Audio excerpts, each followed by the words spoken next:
Surabaya Mengaji. Yuk, dukung dakwah Surabaya Mengaji.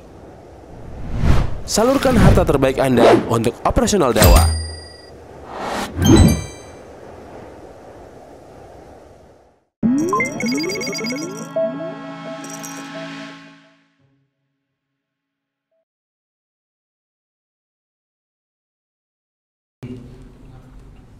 Assalamualaikum warahmatullahi wabarakatuh.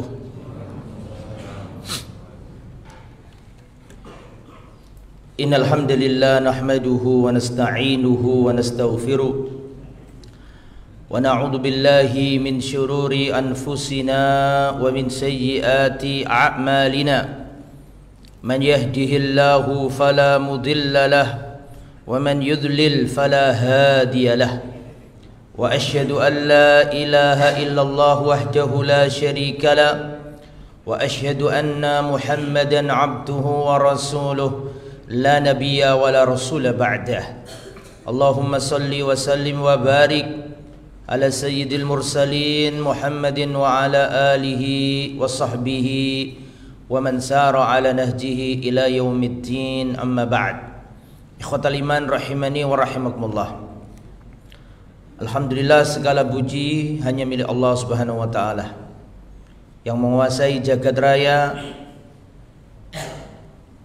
dan Rabb semesta alam. Wassalatu wassalam ala Rasulillah, dan salawat serta salam semoga tetap tercurahkan kepada khairul anam, yaitu Rasulullah sallallahu alaihi wasallam, dan juga ahli baitnya, para sahabatnya, dan seluruh umatnya yang setia berjalan di atas sunnah dan ajarannya. Pada kesempatan yang baik ini kita akan membahas sejarah Palestina, dan disiapkan juga donasinya untuk kaum muslimin yang ada di sana. Karena nanti setelah ini takmir akan yang mempersilakan kalau panjenengan untuk berdonasi, mengeluarkan sebagian hartanya nusratan lil muslimina fi Gaza, untuk menolong saudara-saudara kita kaum muslimin yang ada di Gaza, Palestina. Ikhwatal iman rahimani wa rahimakumullah. Palestina ini sejarahnya panjang. Sejak 3000 tahun sebelum Masehi, yaitu kaum atau zaman kaum Kan'aniyun. Tapi kalau saya mulai dari tahun 3000 sebelum Masehi, tentu waktunya sangat panjang sekali dan tidak cukup satu pertemuan. Saya membuat kajian sejarah Palestina sampai 4 kali pertemuan di pertemuan Surabaya, setelah maghrib sampai isya. Maka pada pertemuan kali ini kita akan bahas Palestina dalam sejarah Islam saja. Ya, dalam sejarah apa? Islam. Rasulullah sallallahu alaihi wasallam lahir di kota Mekah. Pada waktu itu posisi Palestina, Baitul Maqdis, Al-Quds, Yerusalem masih dalam cengkeraman Bizantium atau Romawi Timur. Sampai sini paham? Ketika Nabi di Mekah, Nabi sudah dikabari Allah bahwa di tanah Palestina sana itu ada masjid, masjidnya kaum muslimin, itu Al-Masjid Al-Aqsa. Hal itu sebagaimana yang Allah wahyukan kepada Rasulullah dalam surat Al-Isra ayat yang pertama. Subhanalladzi asra bi'abdihi lailan minal masjidil haram ilal masjidil aqsa alladzi barakna haulahu linuriyahu min ayatina innahu huwas samiul basir. Maha suci Allah yang telah memperjalankan nabinya di malam hari dari Masjidil Haram Mekah ke Masjidil Aqsa Palestina. Linuriyahu alladzi barakna haulahu, yang mana tanah di sekeliling Masjidil Aqsa itu kami berkati, dan kami berkati tanah di sekitar Masjidil Aqsa. linuriyahu min ayatina. Kita isrokan Nabi tersebut linuriyahu min ayatina, supaya kami tampakkan kepadanya tanda-tanda kekuasaan kami. Jadi fungsi dari Isra Mi'raj itu agar Nabi melihat apa? Tanda-tanda ayat-ayat Allah Subhanahu wa taala. Makanya dalam peristiwa Isra Mi'raj kan Nabi melihat hal-hal yang apa? Menakjubkan. Jadi Nabi masih di Mekah, masih terlunta-lunta dengan para sahabat, belum memiliki kekuatan, belum apa, tapi Nabi sudah dikasih wahyu sama Allah. Ya. Dan Nabi diisrokan dari Masjidil Haram Mekah sampai ke Masjidil Aqsa. Padahal pada waktu itu Masjidil Aqsa belum ada orang sholat kayak kita ini. Sudah ada belum? Belum. Sudah ada azan di sana? Belum. Sudah ada orang tahiyatul masjid seperti kita kayak gini? Tidak ada. Tapi Allah sudah menamai bangunan itu atau area itu dengan area Masjidil Aqsa. Bahkan bangunan yang kita lihat sekarang ini itu belum ada. Bangunan yang sekarang kita lihat ini, kalau ada area komplek Al-Aqsa itu, bahkan itu belum ada. Ya, karena bangunan itu baru nanti di zamannya dinasti siapa? Umayyah. Tapi Allah sudah menamai dengan Masjid Al-Aqsa. Sampai sini paham? Lah komplek Masjidil Aqsa sendiri yang panjenengan lihat biasanya, saya cantumkan di sini. Semoga kelihatan jelas. Masjidil Aqsa ini ya, ini adalah area atau komplek yang bangunan seperti ini belum ada di zaman Rasul, belum ada. Ini nanti dibangun di zamannya dinasti siapa tadi? Umayyah. Jadi dulu ya ibarat dari sebuah apa? Komplek begitu. Lah kemudian ikhwatal iman rahimani wa rahimakumullah. Kapan Palestina menjadi bagian dari sejarah Islam? Lah bukit tadi yang saya sebutkan tadi, saya lihatkan tadi, ini kan bukit Pak. Jadi kalau ke tempat ini sebenarnya bukit ini. Ini bukit di tempat yang tinggi, inilah Masjid Al-Aqsa. Tempat ini diklaim tanah suci oleh tiga agama. Orang Yahudi menganggap itu adalah bukit bait suci, bukit rumah Allah yang suci. Orang Nasrani pun menganggap itu adalah bait Allah. Namanya boleh beda-beda. Ada umat Islam menamainya dengan apa? Al-Masjid Al-Aqsa. Tiga agama ini sepakat bahwa di tempat itu dululah ada bangunan yang didirikan oleh Nabi Sulaiman. Tiga agama sepakat di tempat itulah dulu Siti Maryam beribadah. Oh, kalau Siti Maryam berarti Yahudi tidak iman. Bisa dipahami ya? Karena orang Yahudi nggak iman sama ketuhanan, sama kerasulan Nabi. Dulu Nabi Dawud berdoa, Nabi Sulaiman berdoa, Nabi Zakaria berdoa, Nabi Yahya berdoa di mana? Ya di Masjid apa? Al-Aqsa. Cuman orang Islam menamainya Masjid Al-Aqsa, orang Kristen menamainya Bait Allah. Bisa dipahami? Orang Bait Allah kan sebenarnya kan Baitullah toh. Ya, cuma beda versi pelafatan. Kalau versinya orang apa tadi? Orang Yahudi ini adalah Solomon's Temple. Apa? Ma'bad Sulaiman, tempat ibadahnya Nabi Sulaiman. Nama berbeda-beda tapi ya, merujuk ke satu tempat yang disucikan. Menurut versinya umat Islam menamainya apa? Masjidil Aqsa. Masjidil Aqsa pertama kali dibangun sebenarnya di zaman Nabi Yakub. Nanti dibuat gede di zamannya Nabi Sulaiman. Orang Yahudi menamainya Kuil Sulaiman. Kita orang Islam menamai yang dibangun orang Yahudi oleh Nabi Sulaiman dulu itu apa? Loh, jangan bingung. Orang Yahudi mengklaim dulu yang dibangun Nabi Sulaiman. Kita kan juga mengimani toh bahwa Nabi Sulaiman juga bangun dulu. Halo? Cuma orang Yahudi memahami bahwa itu adalah kuil Sulaiman. Kita umat Islam meyakini yang dibangun oleh Nabi Sulaiman apa? Iya, Masjidil Aqsa. Bisa dipahami? Nah, gitu. Lah orang Yahudi itu mengklaim bahwa yang sekarang Masjidil Aqsa yang tadi ada bangunan yang saya tampilkan tadi, itu orang Yahudi mengklaim di bawahnya itu ada reruntuhan kuil Sulaiman. Intinya tiga agama mengklaim kesucian, meyakini kesucian, kemakdisan, kekudusan tempat tersebut. Cuma ada nama yang berbeda-beda sesuai dengan versi agamanya masing-masing. Bisa dipahami sampai situ? Oke. Nanti kita jelaskan. Jadi di zaman Rasul masih dikuasai Bizantium. Sempat dikuasai beberapa tahun oleh Persia. Ghulibatir Rum fi adnal ard, bangsa Romawi dikalahkan bangsa apa? Persia. Jadi sempat beberapa tahun. Ya, tapi balik lagi ke Romawi Bizantium.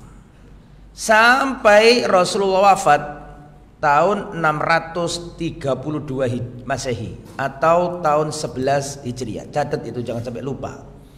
Nabi Muhammad wafat tahun 11 Hijriah atau 632 Masehi. Digantilah Abu Bakar As-Siddiq radhiyallahu anhu. Zaman Abu Bakar As-Siddiq ada beberapa prahara. Yang pertama nabi palsu, yang kedua orang-orang yang murtad, tiga orang yang ingkar zakat. Tiga-tiganya dibasmi, diselesaikan, dituntaskan oleh Abu Bakar. Sehingga Abu Bakar ini mengembalikan Jazirah Arab utuh, bersih, clean and clear, aman. Setelah aman dalam negeri, maka Abu Bakar mencoba perluasan pembebasan wilayah-wilayah untuk diislamkan. Maka Abu Bakar mengirim Khalid bin Walid ke arah Persia, ke arah timur berarti. Bisa dipahami? Adapun ke wilayah Syam atau Romawi, Abu Bakar mengirim 3 jenderal. Siapa saja 3 jenderal yang ke Syam ini? Yang pertama adalah Amr ibn al-As. Yang kedua Yazid bin Abi Sufyan, saudaranya Muawiyah. Ini bukan Yazid yang anaknya Muawiyah, Yazid yang saudara, Yazid bin Abi Sufyan. Dan yang ketiga jenderalnya Abu Ubaidah ibnul Jarrah. 3 dikirim ke Syam, 1 dikirim ke arah Persia, 3 dikirim ke arah Romawi Bizantium, sedangkan yang 1 Khalid dikirim ke arah Persia. Pada waktu itu Persia bukan jantungnya Persia, karena ini kan saya katakan tadi Abu Bakar baru apa? Permulaan. Nah, maka Khalid langsung berangkat menuju timur dan berhasil menaklukkan, membebaskan step pertama. Ya, perang pertama aman, Khalid memenangkan. Tapi nanti jatuhnya, golnya itu nanti zamannya Umar bin Khattab, Persia tumbang gitu loh. Tapi fase itu sudah dimenangkan apa? Khalid. Kemudian ternyata tentara Sam yang ada 3 panglima ke wilayah yang berbeda-beda, ada yang ke Damaskus, ada yang ke Homs, ada yang ke arah situ kan. Syam kan luas tuh. Dikirim 3 panglima, yaitu Yazid bin Abi Sufyan, kemudian Abu Ubaidah ibn Jarrah, kemudian Amr bin As. Totalnya kaum muslimin yang di Syam pada waktu itu adalah 27.000. Gede pasukan itu. Sedikit atau banyak? Banyak. Dan jumlahnya orang Romawi adalah 120.000. Tambah gede. Nek perang itu dipikir jumlah harus seimbang, ya gak situ perang-perang, termasuk perang Badar, perang Uhud. Sejak kapan kaum muslimin perang terus menang apa? Jumlah. Kalau ada orang ngomong gitu nggak, aneh itu. Ya. Indonesia selama-lamanya jadi jajahan kalau persyaratannya harus kayak gitu. Alisa kadzalik, bukankah demikian? Ya. Maka apa yang terjadi ikhwatal iman rahimani wa rahimakumullah? 3 panglima ini nulis surat ke Abu Bakar. Wahai khalifah, ini jumlah kita 27.000. Jumlah mereka 120. Ini kan Romawi dungdenge imperium dunia loh. Ngerti dungdeng? Poe. Ya. Markasnya lagi Syam. Jumlahnya kaum muslim 27.000. Kirim surat ke khalifah siapa? Abu Bakar As-Siddiq radhiyallahu anhu. Maka Abu Bakar enggak langsung oke saya kirim, saya tambahin. Abu Bakar ini orang yang sudah ikut perang sama Nabi berulang kali, bolak-balik ikut Nabi, tahu peperangan demi peperangan, bagaimana perang Badar, perang Uhud, perang Ahzab. Tidak pernah Islam itu menang jumlah. Bisa dipahami? Maka kirim surat, kalian tidak akan dikalahkan oleh Allah karena jumlah. Bersatulah kalian, bertakwalah kepada Allah, Allah akan memenangkan kalian. Gitu balasannya. Enggak dikasih manja-manja enggak. Tapi meskipun demikian, Abu Bakar bukan orang yang bodoh. Tetap dia punya pikiran logis, bisa dipahami. Maka Abu Bakar langsung kirim surat ke Khalid bin Walid, kalau selesai urusanmu di sana Khalid, segera engkau pindah ke negeri Syam. Tapi gak dikasih tahu yang Syam tadi, supaya dia gak jaga no. Bisa dipahami. Itu hebatnya Abu Bakar. Maka Khalid bin Walid mendapatkan suratnya Abu Bakar, langsung menyerahkan wilayah yang sudah dibebaskan ke Musanna dengan pasukan yang ada di situ. Kemudian Khalid membawa pasukan 9.500. Berapa? 9.000. Berangkat dari Irak itu di timur, Syam ada di barat. Sama lihat peta biar tahu nanti. Maka Khalid bin Walid tanya ke orang setempat, bagaimana jalan yang paling cepat menuju negeri Syam dari Irak sini, dari arah Irak kurang lebih pada waktu itu. Dikasih tahu sama orang ada 2 jalan. Jalan konvensional yang biasa dilalui manusia itu, dan jalan yang nggak pernah dilalui manusia. Maksudnya jalan yang apa? Nerobos, bypass ya. Pilih yang mana? Yang paling cepat, kata Khalid. Maka Khalid memilih jalan yang nggak dilalui manusia. Saking gersangnya, saking tandusnya. Diingatkan sama orang, jangan nanti kau mati ke sana. Tidak ada. Ini saudara kita membutuhkan pertolongan di tanah Syam. Maka Khalid lebih memilih jalan yang nggak pernah dipakai manusia itu. Yang penting untuk nerobos jalan. Ada penunjuk arah, ada 1 orang penunjuk jalan. Berangkatlah Khalid sama pasukan Islam. Sudah diingatkan, pokoknya kalau hari ini disebutkan hari fulani, ente nggak ketemu sama pohon ini, ente binasa dan ente berarti tersesat. Paham? Pokoknya kalau sudah hari ini, ente harus sudah melihat apa? Pohon ini. Kalau belum melihat pohon ini, berarti ente tersesat dan mati di tengah jalan. Berangkat Khalid membawa 9.500 pasukan Islam, di tengah jalan kehabisan air minum. Maka Khalid bin Walid memerintahkan pasukan Islam untuk nyembelih apa? Unta-unta mereka untuk diambil airnya. Unta itu bisa menyimpan air, betul? Betul. Makanya sampean ini kalau berpuasa biasanya kan sebelum adzan subuh kan ngombe terus ya. Betul ya? Pengennya kan kanggo persediaan. Sampean itu duduk unta, Pak. Salah sampean. Ngono ku lho habis subuh lu ngoyang-ngoyo sampean. Gak sido disimpen, iya dah? Karena sampean bukan unta, Pak. Jangan dipaksa. Niatnya kan biar punya simpanan. Padahal habis subuh gak jadi tidur, bolak-balik kamar kecil kan gitu. Ya, karena sampean bukan unta. Akhirnya sampai ke Syam. Nah, ke Syam ini kedatangannya Khalid sudah dicium oleh orang Romawi. Khalid terkenal, Pak. Terkenal Khalid. Maka panglima Romawi namanya Mahan. Ini mendengar Khalid datang, maka memerintahkan teleksandinya, jasusnya atau mata-matanya untuk menyelinap ke pasukan Islam. Setelah melihat pasukan Islam, setelah bersatunya Khalid dengan 3 panglima yang lain, dilihat siang hari kayak gimana, malam hari kayak gimana. Setelah itu balik ke panglima Romawi, ditanya sama panglima Romawi, bagaimana sih umat Islam ini?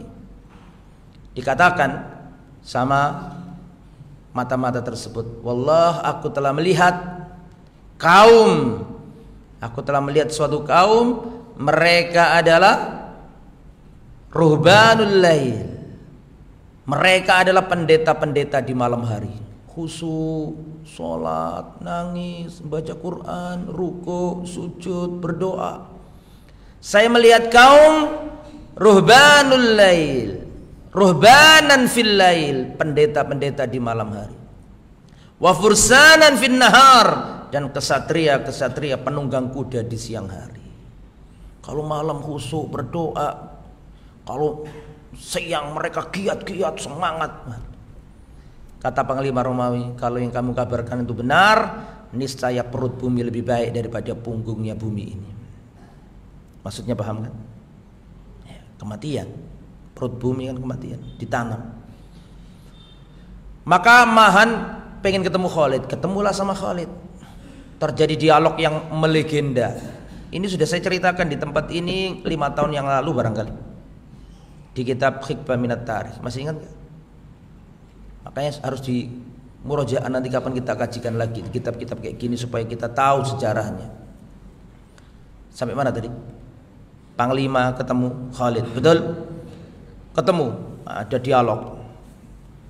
Wahai Khalid, kenapa kok kamu disebut pedangnya Allah? Jadi julukan pedangnya Allah itu sudah kedengaran di Romawi. Kenapa kamu kok dijuluki apa? Pedangnya Allah. Apakah turun pedang dari langit kepada nabimu terus dikasihkan kepadamu? Lah, bukan.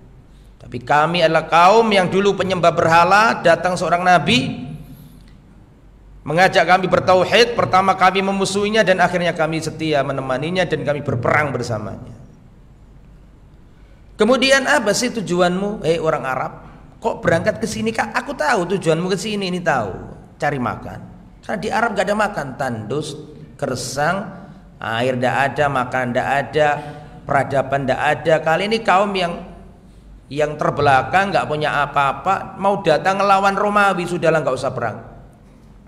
Kan memang nggak ada di benaknya orang Romawi, orang Arab nyerang. Wong orang Romawi saja nggak ada pikiran nyerang Mekah, nyerang Medina. Kenapa? Kenapa? Loh, zaman itu Pak ada 2 imperium besar yang selalu berebut wilayah. Romawi di barat, Persia di timur, betul? Nggak ada dalam sejarah orang Romawi, orang Persia nyerang Mekah. Kecuali Abroha dulu, ya itu kan karena ada kasus khusus, ya kan? Abroha kan masih ikut apa? Romawi, betul tak? Itu pun karena ada khusus, karena ada penghinaan kepada gereja yang dilakukan oleh orang Arab. Kita nggak bahas itu panjang nanti. Bahkan Persia kenapa? Karena tandus gersang nggak ada apa-apanya di sana kan gitu kan. Maka pikir-pikir apa untungnya menaklukkan mereka. Tapi ini kok aneh, mereka yang datang. Paham sih? Kata Khalid, sudah nggak usah perang. Inti mau apa? Jumlah pasukanmu berapa? Setiap prajurit saya kasih 10 dinar dan pulanglah. Sudah nggak usah perang, daripada kamu terluka kita mati, sama-sama mati. Sudah pulang saja, kita kasih setiap orang 10 dinar. Tadi berapa jumlahnya? 27.000 ditambah 9.500, totalnya 36.500. Bayang no, per wong dikai 10 dinar. 1 dinar itu kurang lebih 4,25 gram emas murni, kalikan 10 berarti 42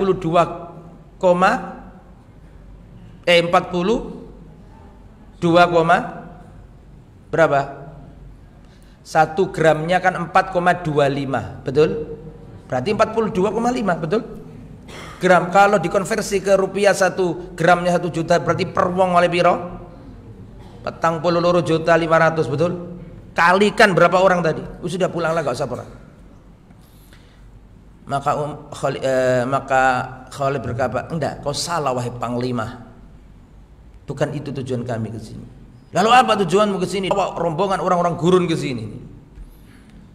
Kami ke sini bukan karena harta makanan atau pakaian atau apa, tidak. Tapi kami adalah kami adalah kaum nasrobu ad-dima. Kami adalah kaum peminum darah. Dan telah sampai kepada kami bahwa darah terlezat di muka bumi adalah darahnya orang Romawi. Akan kami datangkan kepada kalian kaum yang mencintai kematian sebagaimana kalian mencintai kehidupan. Akhirnya Mahan masuk Islam. Mahan masuk Islam. Panglima tadi itu. Singkat kata, menanglah kaum muslimin dalam perang Yarmuk. Abu Bakar wafat, Khalid dipecat siapa? Dipecat dalam artian diberhentikan oleh Umar, diganti Abu Ubaidah ibn Jarrah. Lah zaman Abu Ubaidah ibn Jarrah dan bawahnya adalah orang seperti Khalid bin Walid memasuki Palestina, Baitul Maqdis. Ceritanya panjang. Tahun 634 bukan lengser Abu Bakar wafat, diganti siapa?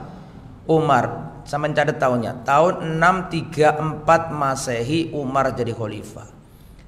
Langsung mengadakan pengepungan ke Baitul Maqdis dan Palestina dipimpin oleh sahabat Nabi yang mulia Abu Ubaidah ibnul Jarrah.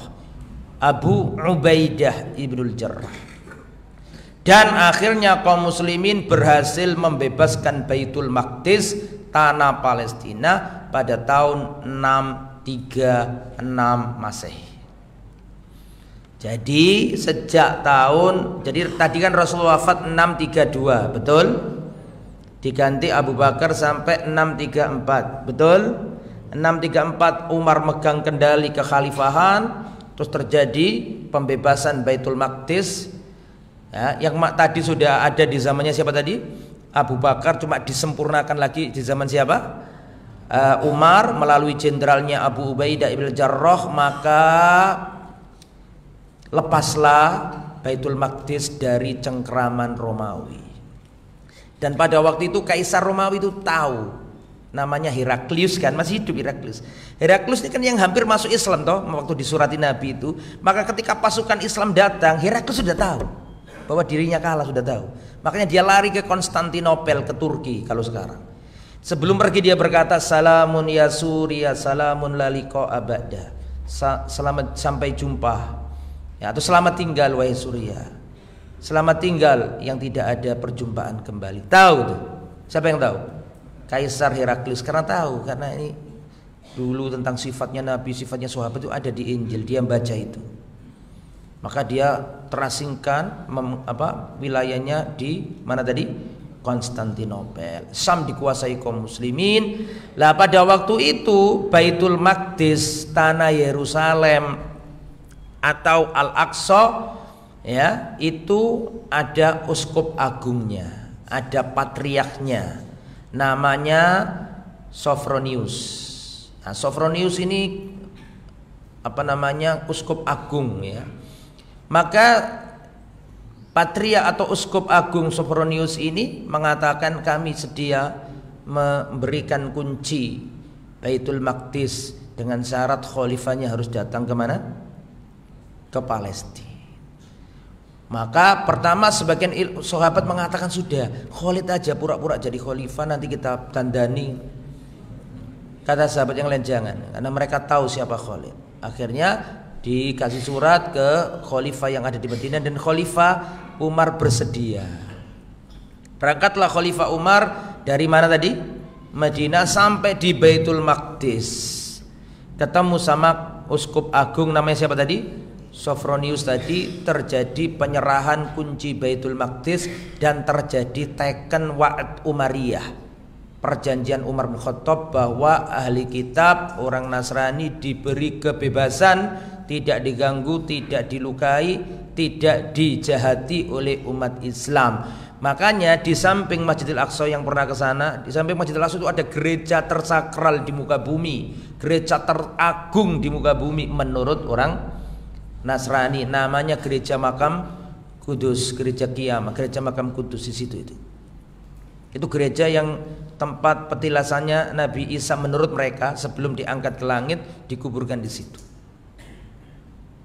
Nah, terjadi perjanjian damai dan semenjak itulah kaum muslimin menguasai tanah Baitul Maqdis, dan yang diangkat jadi gubernur pertama kali siapa? Abu Ubaidah ibnul Jarrah. Dan pembebasan Palestina ini menjadi pintu masuk ke Mesir. Kan kalau lihat petanya kan gitu kan. Lihat petanya, ya. Palestina kalau ke barat kan Sinai kan langsung masuk Mesir toh. Nah, nanti Amr bin As dilanjutkan ke Mesir. Tapi kita stop di situ dulu. Sehingga Palestina semenjak itu 636 dikuasai kaum muslimin, dan itu orang-orang Nasrani Kristen yang aslinya bukan Arab. Makanya jangan heran juga kalau orang-orang Palestina ada yang wajahnya kebule-bule, karena memang dulu mereka aslinya bukan Arab dulu ya. Kalau sekarang sudah Arab. Tapi karena apa, dibebaskan, ditaklukkan, terjadi imtizaj, ya, akhirnya sudah menjadi wilayah Islam. Dan sejak tahun itu pula orang Kristen nggak ada diganggu, nggak ada orang dihalang-halangi masuk gereja Makam Kudus, nggak ada. Mereka diberi kebebasan, nggak ada. Dan itu sudah diteken sama Uskup Agung tersebut dan nggak ada masalah turun temurun. Sampai setelah Khulafaur Rasyidin selesai, diganti dinasti apa? Umayyah. Dinasti Umayyah banyak khalifahnya. Ada apa ini kok dari tadi aku jadi bingung. Tadi, maka kemudian di zaman kekhalifahan Umayyah, dan itu punya khalifah berganti-ganti. Pertama Muawiyah bin Abi Sufyan, kedua Yazid bin Muawiyah, dan seterusnya. Sampai ada kisah yang menarik yang belum saya sampaikan. Umar nanti mengunjungi Baitul Maqdis.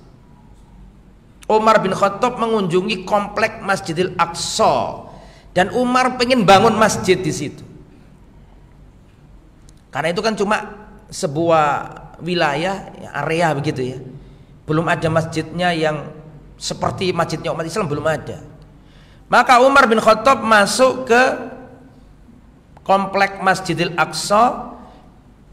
Pada waktu itu di situ juga ada mantan Yahudi, seorang tabi'in yang terkenal yang baik, namanya Ka'ab al-Akhbar, dulunya Yahudi, ikut di wilayah itu. Ditanyai sama Umar, dulu ketika Nabi ke sini, di mana letaknya Nabi sholat itu, dan kalau kita bangun masjid di mana enaknya ini? Maka Ka'ab al-Akhbar, saya sampaikan biar lebih mengena. Kelihatan nggak di situ? Kurang lebih. Ini ada masjid, betul? Yang di depan, yang di tengah, yang kubah apa ini namanya? Kubah batu, kubah Sokhro, ini ada di sini. Nah ini juga bisa, yang ini aja ya. Lah Umar bin Khattab atas usulan siapa tadi? Ka'ab al-Akhbar ada di belakang sini, bangun masjid di belakangnya Masjid Kuning ini. Di belakangnya, bisa dipahami? Lah dulu belum ada, ketika ngomong begitu itu belum ada, bangunan ini belum ada. Zaman Umar kan belum ada bangunan dua ini. Lah Ka'ab al-Akhbar mengasih usulan kepada Umar bin Khattab di sini aja. Nah, di belakangnya masjid yang warna kuning itu, tapi dulu belum ada masjidnya. Umar tidak mau. Karena apa? Karena tempat yang sekarang ada kubah Sokhronya ini dulu adalah tempat yang disakralkan oleh orang Yahudi, yang mana di zamannya dinasti tadi, Bizantium tadi, Romawi tadi, yang tengah ini karena ini dikultuskan oleh orang Yahudi, ada batunya di situ memang. Maka tempat yang sekarang dipakai kubah Sokhro yang dulu ada batunya, ketika zaman Romawi itu dihinakan tempat itu, dibuangi kotoran manusia, kotoran pembalut wanita, benar-benar bau, sebagai balasan orang Kristen kepada orang Yahudi yang memprovokasi Romawi untuk menyalib siapa? Nabi Isa, pemahaman apa? Mereka. Maka tempat ini dihinakan. Ketika ditaklukkan kaum muslimin, yang bersihkan siapa? Kaum muslimin. Umar bin Khattab dan para sahabat membersihkan tempat itu. Setelah bersih, terus Umar mengatakan masjidnya ditaruh di mana ini? Atas usulan Ka'ab di belakang sini. Ya, jadi Masjidil Aqsa itu menghadap ke selatan. Karena Palestina itu ada di utara, kalau ke selatan Medina, selatan jauh ke Mekah. Berarti Masjidil Aqsa itu menghadap ke selatan. Berarti posisi ini menghadap ke selatan. Umar tidak mau di belakang, karena kalau di belakang berarti kita menghadap ke batunya Yahudi, nggak mau. Maka Umar memindahkan ke arah yang paling depan sini. Tapi bukan bangunan ini, Belum ada bangunan ini, tapi di bawah bangunan ini namanya Masjid Umar. Masjid apa? Umar.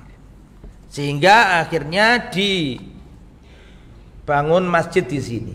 Di bawah masjid yang sekarang warna hitam ini, di bawahnya masih ada sampai sekarang. Kemudian di zaman dinasti apa tadi? Umayyah, dibangunlah masjid yang warna kuning ini dulu. Ya, oleh Khalifah Abdul Malik. Setelah Abdul Malik maka depannya dibangun di zaman anaknya Al-Walid bin Abdul Malik. Sehingga dua-duanya ini dibangun di zaman dinasti apa? Umayyah. Yang depan ini dibangun di atas masjid yang dibangun Umar bin Khattab. Jadi sekarang Masjid Umar bin Khattab itu kayak di lorong bawah tanah. Kalau sekarang, semoga antum bisa ke sana semua. Dan itu berabad-abad, ganti dinasti Umayyah, aman, tentram, orang Kristen, orang Islam nggak pernah terjadi konflik karena umat Islam setia dengan perjanjiannya siapa tadi? Umar bin Khattab, tidak ada masalah. Ganti dinasti Abbasiyah yang hampir setengah milenium, apa itu berarti? 500 tahunan. Damai, tidak ada cekcok, tidak ada orang Islam menghalang-halangi orang Kristen masuk ke gereja Makam Kudus, tidak ada. Terus dinasti demi dinasti berganti tapi tidak ada cekcok. Dari tahun catat 636 Masehi, zaman Umar pertama kali membebaskan Baitul Maqdis, menaikkan perjanjian dengan Uskup Agung tadi itu, sampai catat ya, karena nggak mungkin dijelaskan per tahun. Ya, intinya saja dari 636 Masehi sampai perhatikan 1099 Masehi baru umat Islam melepaskan atau Baitul Maqdis atau Masjidil Aqsa lepas. Siapa yang membuat lepas? Karena datang tentara-tentara salib 1099 Masehi. Bagaimana sejarahnya? Karena pada tahun kurang lebih perhatikan 1095 1096 Paus Urbanus II yang ada di mana? Yang ada di Eropa sana memaklumatkan perang suci. Namanya perang apa? Salib. Sebenarnya motif yang hakiki itu bukan agama. Sebenarnya motif yang hakiki adalah faktor glory dan emas, kemenangan, kejayaan dan emas. Ya. Tapi kemenangan, kejayaan dan emas, ekonomi itu nggak akan punya daya dobrak yang kuat kalau nggak dikasih cover gospel atau apa? Sampean paham 3G yang kita pelajari dulu itu sekolah. Ya, yaitu dikasih cover agama, gitu loh intinya. Semua Pak, pergerakan, semua aktivitas pergerakan kalau nggak dikasih cover agama tidak kuat dobraknya. Bisa dipahami ya? Maka Paus Urbanus ini memaklumatkan perang suci padahal ini kroco-kroco dibicui sama mereka. Karena apa? Karena Paus Urbanus II itu kongsi sama raja-raja Eropa. Bisa dipahami?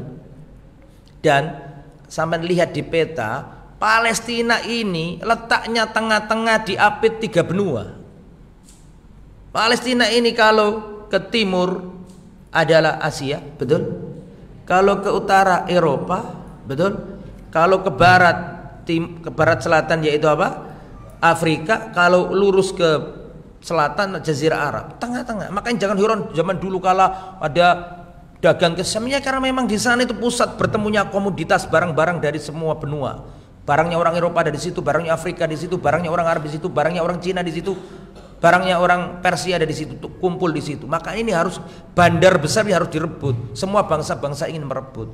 Dan kalau sampean lihat Palestina dari zaman ke zaman itu banyak bangsa-bangsa yang suka berusaha merebut dan menjadikan miliknya. Cuma kita tadi kan batasi dari 636 tadi itu kan. Sebelumnya itu luar biasa bunuh-bunuhan di sana. Oke. Sehingga mereka orang-orang Eropa berangkat Pak menuju Baitul Maqdis. Saman kalau lihat peta, dan perang salib menuju Baitul Maqdis itu setelah jatuhnya Andalusia.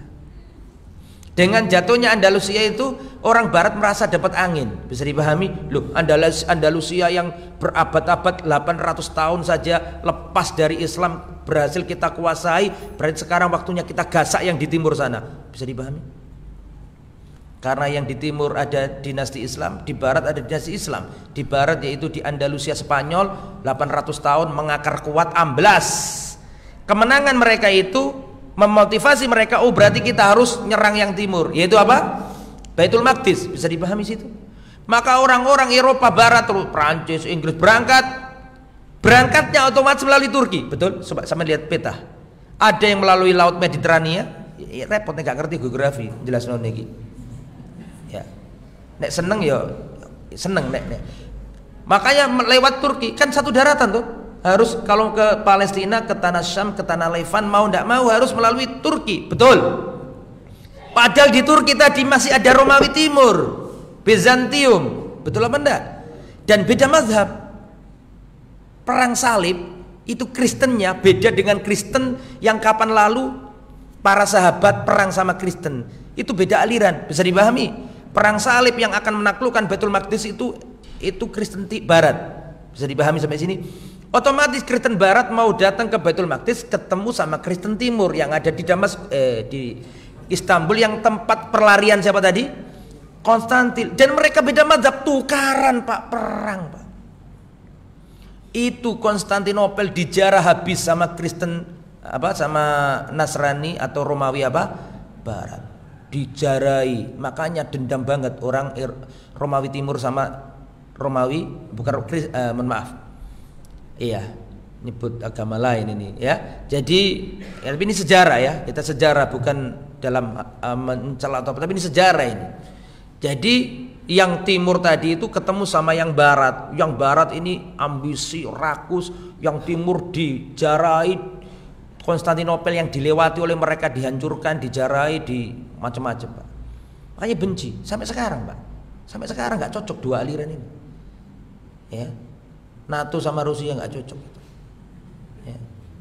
Ya, yang Konstantinopel, yang Romawi Timur nanti larinya kan ke Eropa Timur, betul tuh? Sampai sekarang nggak cocok, ideologinya nggak cocok. Ya, perang. Sampai orang-orang, termasuk gereja Hagia Sophia, tahu? Gereja Hagia Sophia itu gereja Timur, bukan gereja Barat. Ya. Datanglah sampai akhirnya 1099 mereka memenuhi Palestina, sedangkan kaum muslimin tukaran sak koncone dhewe. Biasa senengane lak ngono wong Islam iki. Tukaran, lemah, datang tentara salib gak siap melawan. Itu kalau sudah gegeran terus ya gitu. Ya, karena orang-orang musuh Islam itu nunggu. Kan gitu kan? Nunggu. Sudah saya ingatkan dulu sampean ceritanya Muawiyah sama Ali perang, masih ingat? Diintip sama Romawi kan, perang wong Islam paten-patenan, kesempatan ini ngelobi Muawiyah, hei Muawiyah, kalau ente mau tak kasih pasukan besar untuk menumbangkan khalifah itu dan ente yang jadi khalifah nanti. Masih ingat kan?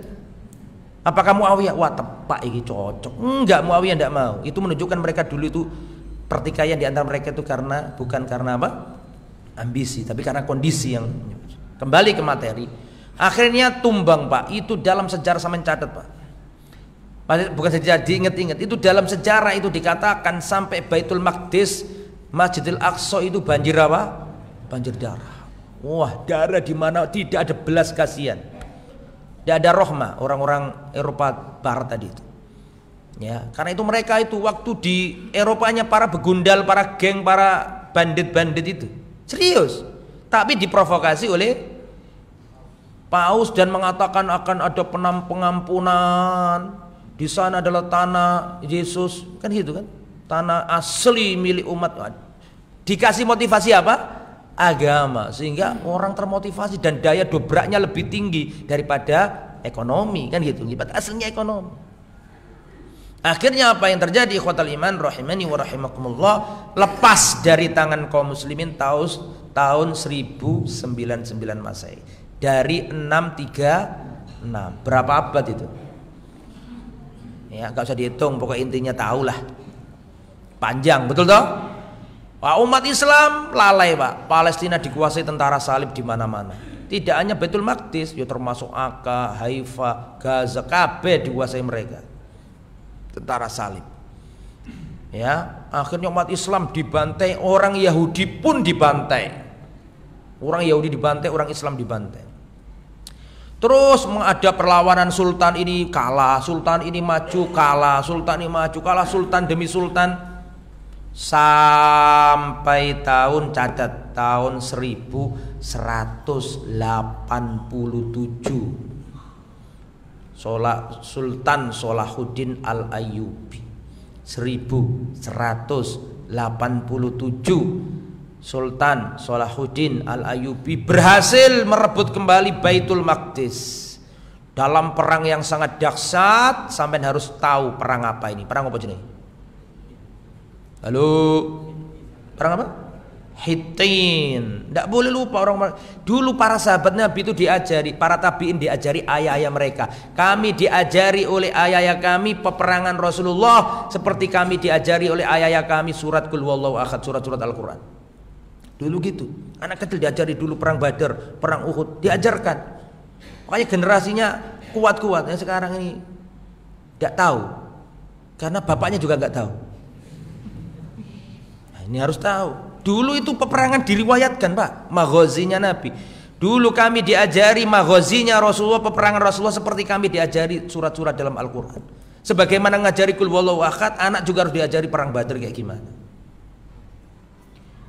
Akhirnya ikhwatul iman, tahun 1187 di bawah kepemimpinan Sultan Salahuddin Al-Ayyubi berhasil Baitul Maqdis direbut kembali dalam pangkuan Islam. Waktu tentara salib datang itu, Pak, salah satu komplek di Masjidil Aqsa itu masjid, Pak, dijadikan kandang kuda. Sampai sekarang kalau panjenengan ke sana masih ada lubang-lubang tambatan kudanya. Tepatnya di musola, maksudnya musola tempat sholat di kan komplek itu, Pak, komplek Masjidil Aqsa itu. Di salah satu sudut ya apa namanya Al-Marwani, di situ dipakai kandang kuda. Masih ada itu bekas-bekasnya. Apa kandang kuda itu istilahnya? Hah? Iya, apa? Stable ya, dijadikan stable di situ. Itu dipakani kuda, dikasih kotorannya kuda, padahal Masjid Al-Aqsa. Oke ya. Sehingga tahun itu kembali ke pangkuan kaum muslimin tahun 1187. Berarti lepas berapa tahun? Hitung. Dari 1099 sampai 1187 berapa tahun? Aja sesuai ngitung ya, 88, betul? 88 tahun. Jadi tahun 636 betul ya. Sampai 1099 lepas. Sampai 1187. Lepas berapa tahun? 88 tahun. Kembali ke pangkuan kaum muslimi. Tapi Salahuddin belum berhasil mengusir tentara salib dari keseluruhan Palestina. Belum. Sampai lahir Sultan Mamluk Dhohir Bebrus. Dhohir Bebrus ini juga yang akhirnya menyikat tentara salib dari Akka, dari semua disterilkan. Wis akhirnya nggak ono blas. Tentara salib balik lagi ke kampung Eropa lagi. Dan kemudian tadi Salahuddin ketika mengembalikan Baitul Maqdis, Wa'ad Umari tetap dijalankan. Perjanjian Umar tadi loh. Bahwa nggak balas dendam, kemudian orang Kristen dipateni kabeh sama Salahuddin, enggak, tetap melanjutkan perjanjiannya pada tadi Umar dilanjutkan. Orang ahli kitab boleh sholat di situ, maksudnya sholat adalah ibadah di tempatnya, tidak diganggu dan diteruskan oleh Salahuddin Al-Ayyubi. Makanya orang-orang Kristen Timur mengatakan apa surbannya tentara Salahuddin lebih kami cintai daripada topi-topinya orang Barat. Paham maksudnya? Orang Barat maksudnya ya tadi itu tentara salib. Karena mereka beda ideologi. Mereka lebih senang dikuasai Islam daripada wilayah mereka dikuasai Kristen Barat. Karena mereka tahu mereka ini nggak cocok. Jadi memang kepausan itu kan ada di Barat, Pak. Kalau yang Kristen Timur kan nggak ada kepausan. Halo, bisa dipahami nggak? Kelembagaan kepausan itu adanya di Katolik Roma, yang Timur nggak ada, nggak punya paus. Sehingga setelah zaman berlalu muncul invasi baru, Pak. Bukan dari orang Kristen tapi dari bangsa yang kayak Ya'juj Ma'juj. Sopo itu? Mongol. Tentara Mongol datang, Pak. Mongol itu ben waduh wis. Mongol dulu Pak, Cina dikuasai. Mongol dulu itu Pak sampai tanah Jawa pengen dikuasai. Sampai ada utusannya ke tanah Jawa jenenge apa? Kubilai Khan. Dukun Genghis Khan, Genghis Khan lah yang sana, yang pusat sana. Mereka datang ke Irak, Pak. Irak dibabat habis, dinasti Abbasiyah hancur lebur, khalifahnya dibunuh tentara Tatar Mongol. Setelah Irak selesai, nah mereka ini kan bangsa penakluk tapi tidak bisa memakmurkan. Paham maksud saya?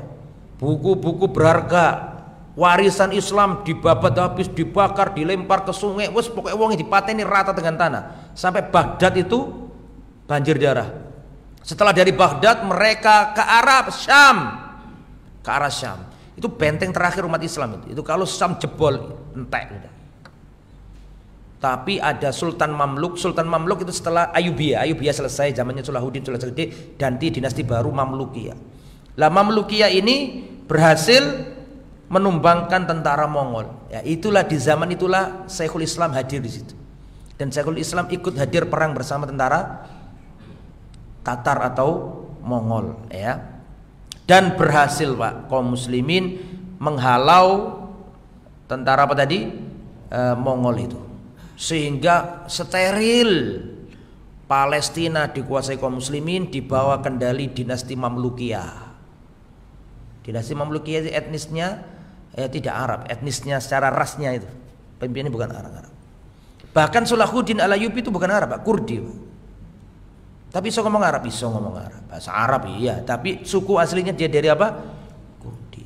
Sehingga pada tahun, saya bacakan tahunnya supaya lebih detail, ya. Tadi tahun 1187 Salahuddin membebaskan apa? Baitul Maqdis, sehingga tanah Baitul Maqdis kembali ke pangkuan Islam. Kemudian selanjutnya pada tahun 1291, ya, dinasti Mamalik mengusir keseluruhan tentara salib dari apa? Palestina. Berarti yang zamannya Salahuddin tadi belum sampai apa? Keseluruhan, hanya Baitul Maqdis saja. Sehingga pada tahun itu kaum muslimin bebas menjalankan ibadah, tenang kembali, nggak ada masalah. Di bawah dinasti Mamluk. Zaman Mamluk tumbang pada tahun 1517. Dinasti Mamluk jatuh. Diganti dinasti Turki Utsmani. Ya, saya ulangi lagi biar urutannya jelas. 636 dibebaskan kaum muslimin. Setuju? Terus berabad-abad sampai 1099, lepas 88 tahun. Betul? Sehingga tahun 1187 dikuasai oleh kaum muslimin kembali. Terus berlanjut 1517 masih dikuasai kaum muslimin, cuma beda dinasti saja. Betul? 1517 lahir dinasti baru, yaitu dinasti Turki Utsmani. Berabad-abad lamanya, Pak, umat Islam menguasai Palestina. Cuma antara 636 Masehi sampai 1920 Turki Utsmani. Cuma kalong 88 apa? Tahun. Jadi tahun 636 Masehi sampai 1920 minus kan gitu ya. 88 tahun berarti 1000 tahun lebih.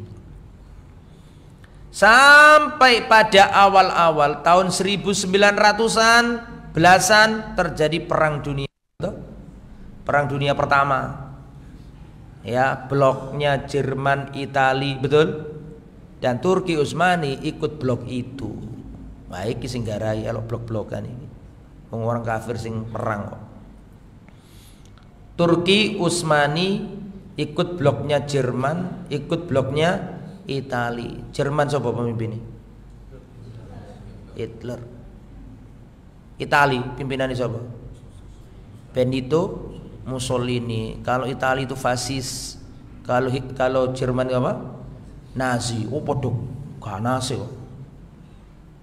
Kesebelasan ini gak kalah dipateni kabeh pemain ini Italia. Ya itu riwayat gitu, wallahu alam. Dan bengis Pak. Dulu zamannya Hitler Pak, orang Jerman diukur hidungnya. Kalau hidungnya nggak sesuai bangsa Arya bunuh. Bayang, sakno sing wong Jawa kok mati kabeh. Sing sak mancung-mancungi wong Jawa iki ya. Ya tetap gak sesuai standar dengan bangsa apa? Arya, harus bangsa yang terpilih. Weh gak sesuai standar pateni, jadi harus punya ras yang unggul gitu. Kalah perang dinasti apa? Perang pertama. Ya, perang dunia apa? Pertama kalah Pak.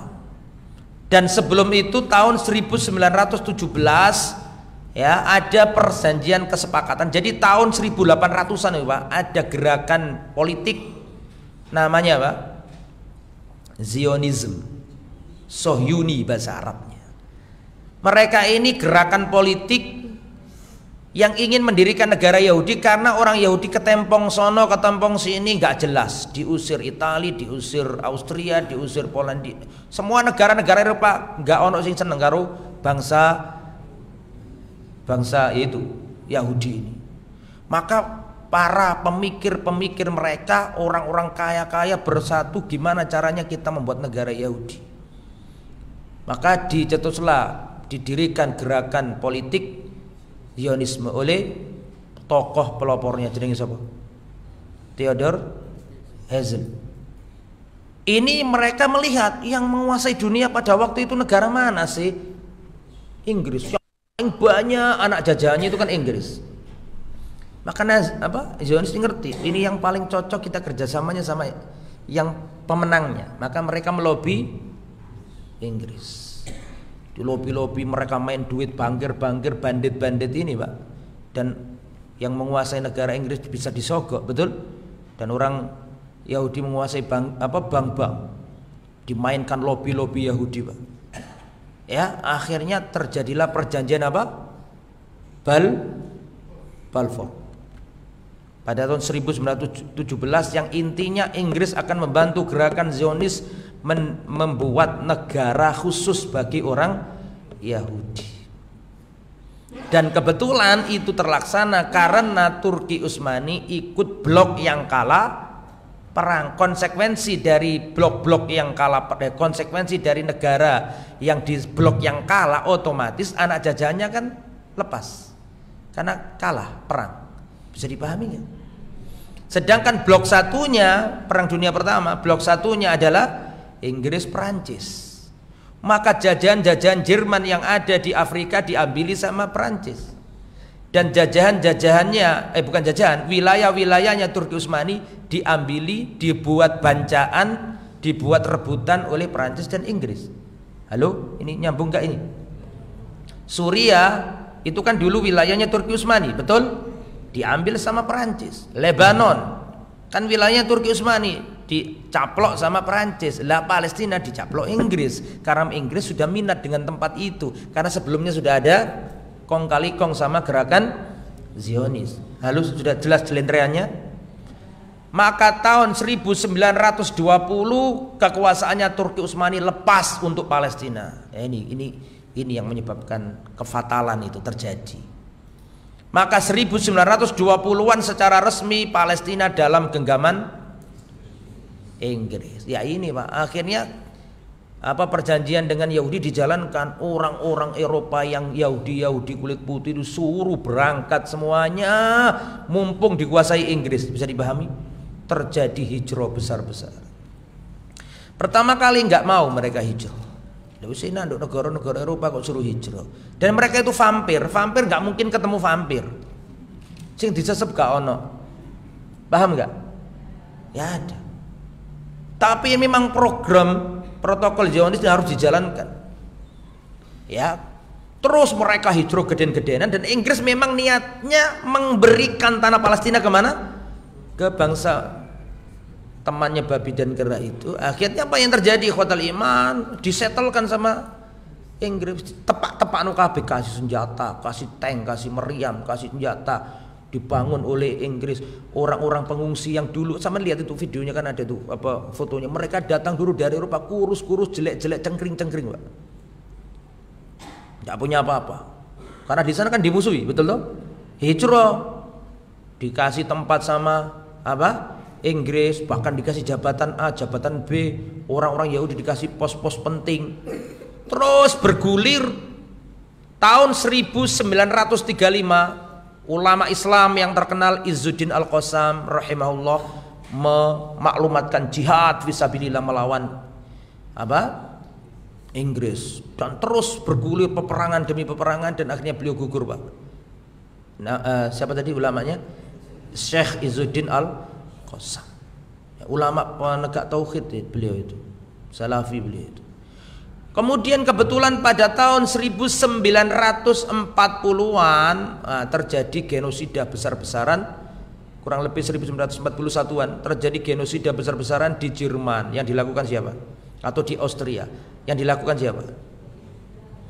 Hitler dengan partainya apa? Nah, di semua orang Yahudi dibunuh, diberangus, dicemplung nang nggone perapian. Itu serius. Bawa wenci setengah mati Hitler itu. Ternyata kemarin saya dapat cuplikan pidatonya Hitler. Tak amati pidatonya Hitler. Hitler ini melihat kenapa kok benci banget ya sama apa? Yahudi. Karena Yahudi ini ada di semua negara. Kata Hitler, ini ngaji kok nyebut nama Hitler. Ini kan sejarah gitu. Jadi tolong jangan dianggap aneh-aneh ya, memang ini sejarah. Hitler menganggap ini bahaya gerakan Zionis ini. Kenapa? Mereka ada di semua negara-negara dan mereka punya lobby-lobby penting. Semua bangsa akan terikat dengan tanah lahirnya. Bisa dipahami ya? Ya, bangsa Jawa ada di Jawa, kan gitu nggih. Bangsa Sunda di Sunda. Lah Yahudi ini bahaya. Mereka nggak punya tanah asli tapi mereka nyebar di negara-negara dan menguasai lobby-lobby penting. Ini bahaya, kata siapa? Karena mereka ini bangsa tanpa terikat dengan tanah, tapi masuk ke pemerintahan. Ini bahaya mereka ini. Maka kata Hitler harus dihabisi. Jangan punya belas kasihan kepada mereka. Entek IKB, entek seentek-enteknya. Kembak, taruh Pak, dibunuh semuanya. Karena Hitler itu pada waktu itu lebih paham daripada kita. Umat Islam sih gak jelas pada waktu itu karena sibuk dengan perbedaan madhab dan seterusnya. Ya, Hitler sudah membantai mereka. Padahal ketika Spanyol itu jatuh, Pak, kan umat Islam dibunuhi, Pak. Orang Yahudi juga dibunuhi. Pokoknya kalau Nasrani yang berkuasa, Islam Yahudi hancur, Pak. Yahudi ditampung sama Turki Utsmani, sini-sini kalian di Palestina saja, tidak apa-apa. Jadi selama bertahun-tahun, berabad-abad yang saya sampaikan ke jenengan tadi itu nggak ada masalah di tiga agama ini. Mana ada kasus pembantaian umat Islam bantai orang Nasrani padahal ribuan tahun kayak gitu tuh. Nggak ada riwayat, mana riwayat, nggak ada. Nggak ada, justru tentara salib yang datang membantai kaum muslimin. Itu fakta, Pak. Dan yang ngomong gitu tuh nggak hanya umat Islam, orang Kristen mengakui itu. Sama lihat para peneliti-peneliti yang dari barat itu mengakui itu. Tidak ada masalah, tidak ada orang Islam, orang Nasrani terdolimi di zamannya dinasti-dinasti yang terbentang ribuan tahun tadi, tidak ada. Dan yang ngomong ini orang Barat sendiri loh, bukan umat Islam. Akhirnya karena 40-an tadi, terjadi apa tadi? Genosida yang mana? Di Jerman besar-besaran, maka mau tidak mau mereka hijrah. Wah, ini menguntungkan dari satu sisi program Zionisme justru akan terwujud karena pembantaian genosid yang dilakukan oleh siapa tadi? Para besar-besaran, Pak, mereka hijrah kemana? Ke Palestina sampai penduduk lokal pribumi tersepit. Ya, petani. Tapi yang pos-pos penting, jawatan pos, jawatan ini, jawatan itu kan yang nguasai Inggris tuh. Dikasihkan ke apa? Orang Yahudi pos-pos penting sehingga tahun 1948 mereka mendeklarasikan negara baru namanya Israel. Nah kok langsung dadi Ustaz? Ya saut durung wis ditata karo Inggris kon nduk kene awakmu nduk kene Yahudi kabeh. Makanya sampean lihat koin Palestina tahun 1930-an 40-an kan ada tulisannya apa? Yahudi, betul tak? Ada tulisan Hebrew, tulisan Ibrani. Ya karena memang sudah banyak orang Yahudi di sana, meskipun negaranya negara Palestina, belum ada negara Israel, tapi saking banyak entitas di sana sampai bahasanya pun ikut di lambang itu, di koin itu. Karena memang Inggris kasih sebanyak-banyak. Tahun 48 mereka mendeklarasikan negara baru yang didirikan oleh Zionis, negara baru namanya negara Israel. 10 menit setelah pengumuman Amerika langsung mengakui. Bangsat qatalahumullah. Akhirnya apa? Apalagi Inggris, ya tambah wong di Inggris nggae. Ya kan? Akhirnya berdirilah negara yang namanya apa? Israel, diambil dari namanya Nabi Yakub. Enggak terima negara-negara Arab sadari itu loh telat. Sadari telat. Wong Arab iki. Mesir, Zordania, Lebanon, Suriah enggak terima, Pak. Terjadi perang Arab Israel di tahun kemerdekaan itu. Di tahun yang sama, tahun berapa tadi? 48, Pak. Terjadi perang dahsyat ya. Tetap Pak mau nungguin Inggris dan ada siapa tadi? Amerika. Sedangkan pada waktu itu kan negara-negara Islam masih terseok-seok, baru lepas dari penjajahan. Bisa dipahami tak? Karena pengaruh Barat masih kuat zaman itu. Akhirnya nggak menang yang Arab ini, kalah. Wilayahnya Israel tambah, bayang no. Gara-gara perang itu gak tambah ciut, tambah apa? Gede. Ya. Kemudian sudah jadi negara namanya negara Israel. Ya. Kemudian ikhwatal iman rahimani wa rahimakumullah. Tahun 45 Indonesia merdeka, tapi belum jadi negara yang diakui oleh dunia. Kita merdeka, diri kita sendiri yang mengatakan merdeka. Tapi PBB bangsa-bangsa lain mengaku ini masih Hindia Belanda. Bisa dipahami enggak? Maka pahlawan-pahlawan Islam ada yang melalui jalur peperangan seperti Pak Dirman, betul? Ada yang jalur diplomatik keliling ke negeri-negeri Arab minta apa? Pengakuan, datang ke Mesir. Mesir adalah negara yang pertama kali mengakui kemerdekaan Indonesia. Dan mufti Palestina adalah yang menyerukan kepada negara Arab untuk mengakui Indonesia. Punya utang sejarah loh Indonesia dengan Arab itu. Punya utang sejarah. Ya, bahkan muftinya Arab seperti ini, Palestina menyerukan agar kaum muslimin mengakui Indonesia. Lah nanti kan nggak langsung dapat pengakuan Indonesia ini, Pak. Masih lama, Pak. Proses diplomatik, ada perjanjian Linggarjati, perjanjian KMP, perjanjian macam-macam, Royan dan seterusnya. Yang pernah belajar sejarah kan bolak-balik jalur diplomati untuk pengalihan kekuasaan dari Hindia Belanda ke Indonesia. Kita nggak bahas itu terlalu panjang ya. Tapi intinya dulu Pak Karno itu dikasih sama Israel. Israel sudah dapat pengakuan, justru Indonesia belum dapat. Pak Karno, tak kasih kalian pengakuan dari Israel. Pak Karno nggak gelem. Pak Karno itu kalau masalah Palestina sama Israel kenceng banget, Pak. Pak siapa? Pak Karno itu pemimpin dunia. Terlepas dari kekurangan dan kelebihannya kita nggak bahas itu. Tapi sebagai sosok Pak Karno itu tokoh dunia pada zamannya. Bayangin zaman itu Pak Karno bisa membuat gerakan non-blok. Zaman itu Pak Karno juga berhasil membuat acara konferensi Asia Afrika. Zaman itu saya waktu ke Palestina ada orang tua, Pak, orang tua banget. Min aina anta? Dari mana anda ini? Dari Indonesia. Oh, Soekarno. Ahmad Soekarno. Terkenal bagi orang-orang tua yang masih hidup di Timur Tengah. Indonesia mesti pikirannya siapa? Punya sikap yang kuat dan kencang zaman itu. Maka apa? Ya, kesebelasan Indonesia nih dalam event dunia, ketemu sama Israel, tarik mundur sama Pak Karno, enggak usah. Kita dianggap kalah enggak apa-apa daripada ketemu sama kecil itu. Karena kalau itu sudah tanding Indonesia sama Israel, berarti kan kita mengakui. Bisa dipahami? Enggak mau Pak Karno, kenceng banget Pak Karno kalau masalah selama kemerdekaan bangsa Palestina belum diberikan kepada bangsa Palestina, selama itu pula Indonesia tidak akan mengakui Israel. Itu ucapannya Pak Karno ada zaman ketika ada. Jadi kita dulu punya pendahulu yang punya sikapnya tegas, dan alhamdulillah sampai sekarang sikap para tokoh nasional kita masih tegas. Kita lihat Bu Retno luar biasa pembelaannya, Pak.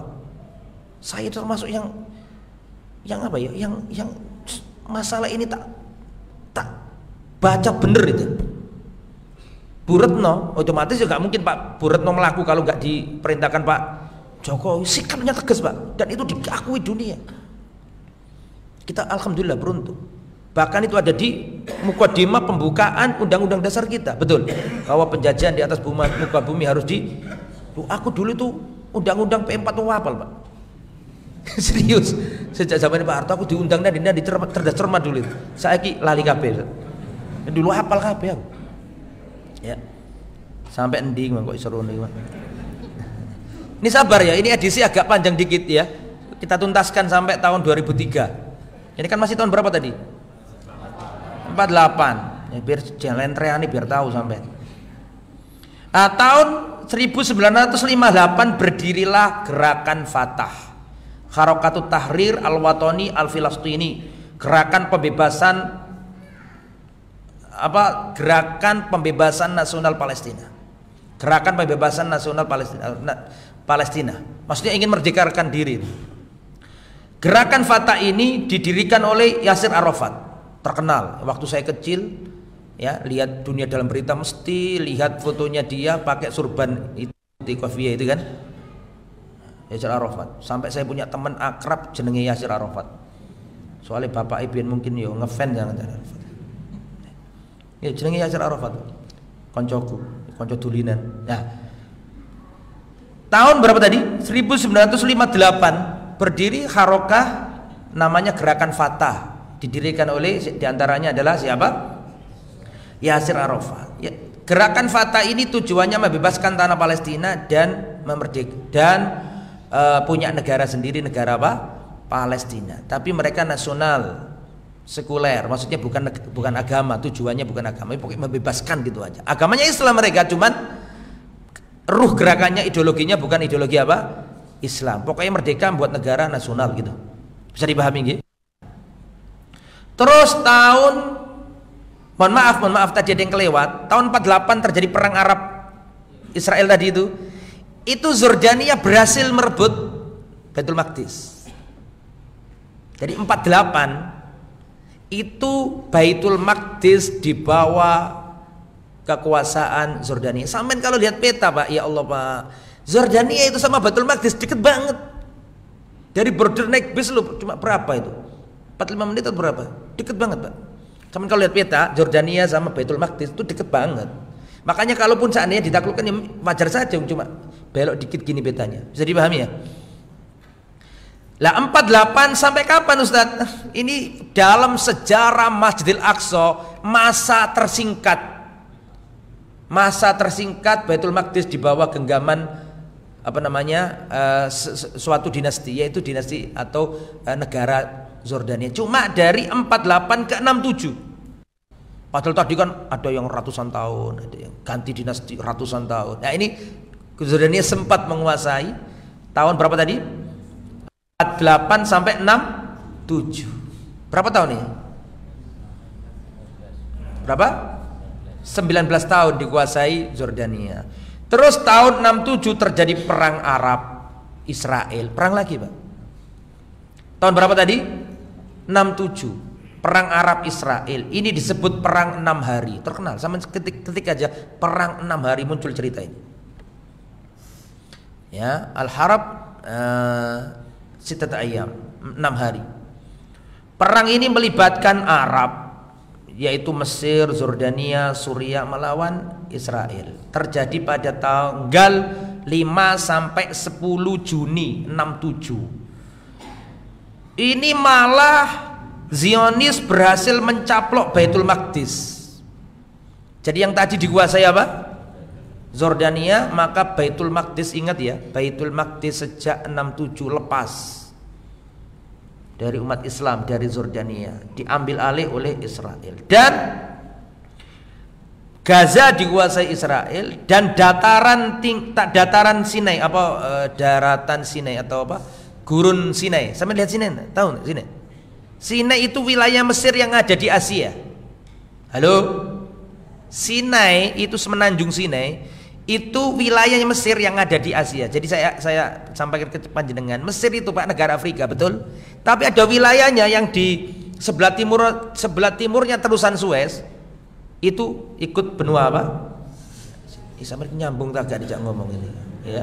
Nyambung ya? Nah, itu ikut benua apa? Asia. Jadi Sinai ini sempat dicaplok oleh siapa tadi? Israel pada tahun berapa tadi? 67. Wah, mereka tambah gede wilayahnya, Pak. Sampai terjadi perang lagi, perang berapa? Tahun 73. Perang lagi, Pak, Arab Israel. Jadi kalau ada yang ngomong, iya negara Arab itu lapus sudah gak gelem nyerang Israel. Wis pernah, Mas, bolak-balik dan keok terus. Padahal dulu belum ada Iron Dome. Paham? Tapi sekarang kalang kabut loh, termasuk sekarang ini loh. Perhatikan saya, Israel semenjak tahun 48 sampai 2003 ini kekalahan yang paling telak adalah yang sekarang ini. Jangan berkata tentang genosid ya, itu gak usah dibahas, itu jelas lah. Kalau ukurannya genosid ya mesti sing mati wong Islam sing akeh, kan itu bukan perang, itu pembantaian, bukan perang. Perang itu ya antara pejuang sama Israel. Tapi kalau Israel mati nih, itu kali nggak ada tandingan, wong itu memang jelas rumah sakit loh. Dia apa kan? Dirudal. Itu mah bukan perang, pembantaian. Kalau yang itunya ya. Tapi sampai ke Tel Aviv, sampai mereka ini luar biasa. Nanti saya jelaskan itu. Tahun 73 Pak, ada perang namanya perang terkenal Pak, Yom Kippur. Ini zamannya Raja Faisal Arab Saudi. Tahun berapa? 73. Ada perang namanya perang Yom Kippur. Ini perang antara koalisi Arab dengan Israel. Yang Arab ini bersatu Pak. Tak hitung ya, Mesir, Libya, Suriah, Arab Saudi, Jordania, Irak. Itu di zaman pemimpin-pemimpin yang sangat punya hero kepada Islam Pak. Jahat urusan gak jahat urusan dia sama Allah Subhanahu wa taala. Tapi gak terima nek wong Islam dipateni. Ngono sih ono zaman biyen. Saiki wallahu alam. Wahan bet 3B saiki. Bisa dipahami ya? Itu zamannya Saddam Hussein, zamannya Raja Faisal, rajanya Gamal Nasir, Anwar Sadat, zamannya orang-orang dulu itu ya. Ya, kemudian ikhwatal iman, rahimani wa rahimakumullah. Dan hebatnya Raja Saudi itu, ya pasukan Islam menyerang apa? Israel, Mesir, Jordania, Suriah, Lebanon, Libya, Irak bersatu. Arab Saudi juga, dan Arab Saudi melalui rajanya yang sangat legendaris. Raja siapa? Raja Faisal memboikot Pak. Itu luar biasa. Pemboikotan kepada Barat dan Israel tentang apa? Minyak bumi, gas di stop, kalang kabut. Kalang kabut, Eropa geger, Amerika geger, kalang kabut karena di stop sama Raja Faisal. Gara-gara inilah Raja Faisal dibunuh. Rahimahullah. Saman kalau lihat pidatonya dan saman ngerti bahasa Arab, nangis saman. Raja Faisal ini. Apa yang kalian tunggu wahai umat Islam? Ya, kalian takut mati? Apakah ada kematian yang lebih afdol dari mati membela agamanya Allah? Muqaddasatuna Baitul Maqdis ditawan oleh orang-orang Yahudi. Pidato geleger, gak ono pemimpin saya koyo iki. Beberapa waktu kemudian ditembak mati oleh keponakannya sendiri yang pulang dari Amerika. Belajar di Amerika, pulang bawa pistol, mateni Raja Faisal. Jenenge sing mateni ya Faisal. Judul Qur'ane Faisal membunuh Faisal. Tembak Pak. Ya iya, segitu. Tapi sebelum ditembak tadi, itu kan akhirnya ya endingnya. Tapi hampir menang Pak. Perang apa tadi? Yom Kippur. Itu Mesir pun berhasil kembalikan dataran apa tadi? Sinai dan seterusnya. Gaza, mereka menyingkir dari Gaza orang Israel. Kemudian dalam perang itu Pak, Israel hampir kalah Pak. Rudal-rudalnya Mesir sudah ditata rapi menuju Tel Aviv. Itu Anwar Sadat tinggal merintahkan pencet tombol itu, langsung kena Tel Aviv, hancur lebur Pak. Tapi, nah tapinya ini loh yang membuat sedih kita. Tapinya Anwar Sadat ditelepon Kissinger, apa? Menteri Luar Negeri Amerika pada waktu itu kalau nggak salah. Kissinger, nggih. Aku durung lahir soalnya aku gak apal ya, durung lahir aku. Aku lahir 84, ikut 73 ya kan. Nelpon ente kalau mencet senjata ente ke Tel Aviv, saya pastikan Mesir rata dengan tanah. Amerika datang nanti. Ngepir Pak Anwar Sadat. Gak wani Pak. Ki negaraku piye iki, rakyatku mati kabeh. mikir 2 kali. Sampai puncak dari itu terjadi perjanjian Camp David tahun 78. Camp David itu panganan apa, Ustaz? Perjanjian Camp David ini perjanjian damai antara siapa? Mesir dengan Israel. Wis damai, wis mari wis damai. Teken Anwar Sadat teken damai. Pulang-pulang ke Mesir, Anwar Sadat ada parade militer, Pak. Wih, wong Mesir loro ati. Kenapa kok loro ati? Kok lapor tanda tangan nih lho. Damai itu loh, gimana kok bisa damai sama bangsa mereka ini? Kecewa rakyat Mesir waktu parade militer. Sama ketik sekarang di internet, tapi jangan sekarang, nanti saja. Terbunuhnya Presiden Mesir Anwar Sadat. Ada di YouTube, Pak. Ngomong dulu itu kan acara kenegaraan, Pak. Mungkin zaman itu ya live gitu, cara langsung barangkali. Parade militer Mesir termasuk tangguh, Pak, apa militernya.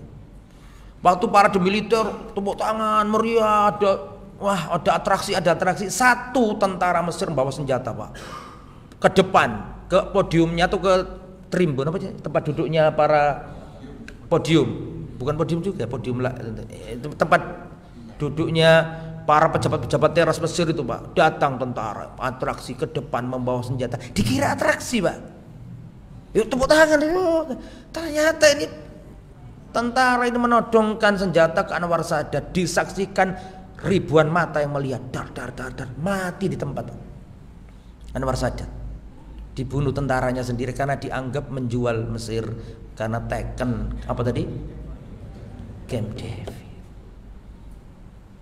Mesir, Israel masih tangguh, Pak, masih. Kemudian tahun berapa ini?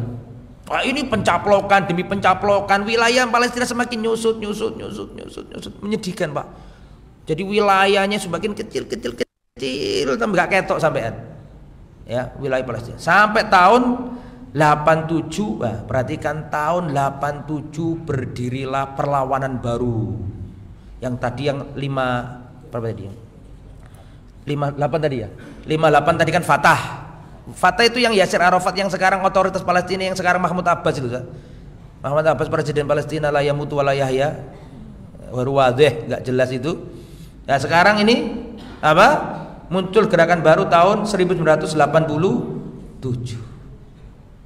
Inilah yang disebut Harakah Al-Muqawamah Al-Islamiyah. Disingkat apa? Hamas. Tahun 87. Di antara tokoh pendirinya adalah Syekh Ahmad Yasin.